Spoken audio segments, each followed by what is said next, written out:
Have you taken time? I don't know. Me, I think, I sit down and think a lot. Have you taken time to consider, to investigate how committed a Sangoma is? Have you taken time? I have. In order for you to be a witch, not those ones you see on social media. Not those. Those ones, they like witchcraft, but they are not witches. They like it. In order for you to be a witch, they'll separate you from your family. In fact, they need for you to join, your family must consent, must bless you. That the people that have authority over you need.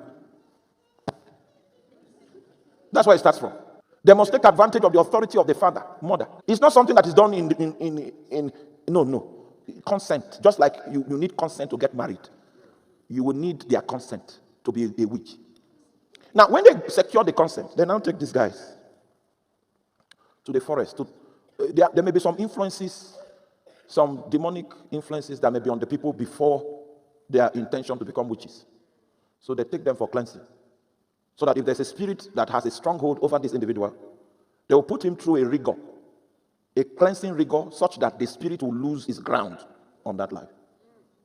They will take the person through a process that will violate all the laws, that will make the previous spirit have a hold on the life.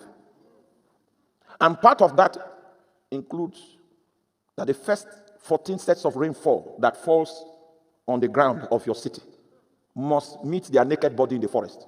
After that cleansing is done, it means their chambers are open for complete possession. They will now take them and lock them up in a room and kill chicken and allow it to rot for 3 days. Most of you don't know okra soup. Do you know okra soup? Yes. Oh, you know it? Yes. So they will prepare okra soup with that chicken that has rot for 3 days. They will bring these guys out from the room. They are fasting, dry fasting for 3 days. Then give them food to eat with that meat. If any of them vomit, it means the person doesn't have a calling to be a witch. They will release the person. Are you here? It is after that meal that they begin the initiation to cut the person with 19 strokes of a razor. And then the ashes that come from a dead body that they burnt off, the previous priest, they use it to rub on those. That's how the spirit will enter. When that spirit enters, this person can stand here and use the eyes of any dog, snake, rabbit within a 1,000-meter radius. You can use their eyes to see. And then you think that it is these messages that we are preaching. This type we preach. That can empower a believer to stand against that installation. Satan is very uncompromising with his standards. A true warlock does not sleep in the night. He sleeps in the day. And he sleeps for 3 hours. And he doesn't sleep with his back on the bed. He sleeps on a chair and puts his 2 legs on his stool. That's how a warlock sleeps. The discipline is intense. And I know this because I've fought with many of them. Fought with many of them to a point that a warlock became a pastor under me. After he was cleansed. And he was in charge of the community altar. He destroyed the altar by my instruction.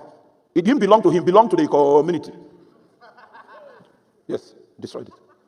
And nobody could do anything to him. What we preach to him is not what they preach to people now.